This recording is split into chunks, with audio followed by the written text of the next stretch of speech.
Magandang araw sa ating lahat. Ako si Kevin Largado mula sa kursong pangguro sa elementarya. Aking ibabahagi sa inyo ang nilalaman ng Kabanata 13 na pinamagatang Mga Babala ng Sigwa. Isang karwaheng sa anyo ay mahihinuang galing sa malayong lakbayin. Dahil sa punong-puno ng alikabok at hapo sa pagod ng mga kabayong tumigil sa tapat ng libingan. Bumaba si Ibarra kasunod ang isang matandang utusan. Lumapit sila sa tagapaglibing, ito'y yumukod at nag-alis pa ng salakot. Alam ba ninyo kung saan ang libingan ng may malaking krus na dati nasa dakong iyon? May dibuhong nakaukit po ba sa krus at natatalian ng yantok? Muling tanong ng tagapaglibing. Ang libingan po ay may mga tanim na bulaklak. Oo, mga adelpa, sampaga at pahisamento. Masiglang pakli na matanda at inabutan ng tabako ang kausap. Ituro nyo sa amin kung nasaan ang libingan at sabihin kung nasaan ang krus. Nagkamot sa tenga ang supolterero at pahikab na sumagot. Ang krus po ay sinunog ko na. Sinunog? Bakit nyo sinunog? Dahil ito po ay utos sa akin ng kurang malaki. Ang tanong ni Ibarra. Si Padre Garotti po ang kurang namamalo. Hinaplos ni Ibarra ang nakakunot niyang noo. Maituturo man lang ba ninyo sa amin ang libingan? Tiyak na matatandaan ninyo. Napangiti ang sepulturero at mahinahong sumagot. Ang patay po ay wala riyan. Totoo po, ang may himig pabirong sagot ng tagapaglibing. Sa lugar pong iyan ay isang babae ang aking inilibing noong nakaraang linggo.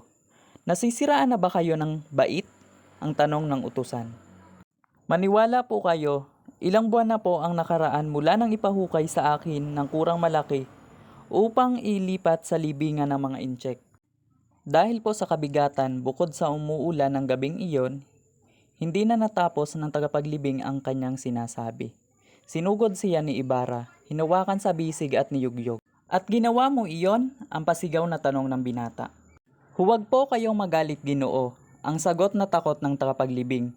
Hindi ko siya inilibing sa libingan ng mga intsek. Pinili ko pong itapon ang bangkay sa tubig kaysa mapasama sa mga intsek. Idiniin ni Ibarra ang kanyang mga kamay sa balikat ng tagapaglibing at malalim itong tinitigan. Ikaw, isang sawing palad, ang wika niya at tumayong parang isang baliw. Napagtatapakan niya ang mga puntod, mga buto at mga krus.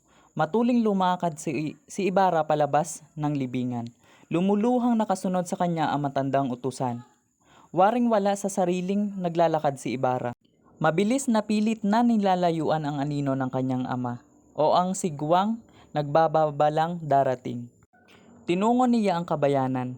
Tinahak ang landas patungo sa tahanang sinilangan ng malaon nang hindi makita. Ang kanyang matalim na titig ay nakatuon sa masasalubong na pari. Ang paring ito ay ang batang Pransiskanong Kura ng San Diego. Nang sila'y nagkalapit ay huminto ang binata at pinakatitigan ang praile. Sa isang iglap ay sinugod siya ni Ibarra at idiniin ang kanyang mga kamay sa balikat nito. Ano ang ginawa mo sa aking ama? Ang tanong niya na halos di maunawaan. Hindi nakasagot si Padre Salvi. Wala akong anumang ginawa sa iyong ama. Anong wala? Hindi po ako kundi ang pinalitan kong si Padre Damaso. Nanginginig na sabi ng praile, sabay bitaw sa pari at tinampal ang sariling noo. Ang matandang utusang nakasaksi ay matuling lumapit sa pari at tinulungan itong tumayo. At dito nagtatapos ang nilalaman ng Kabanata 13. Maraming salamat sa inyong pakikinig.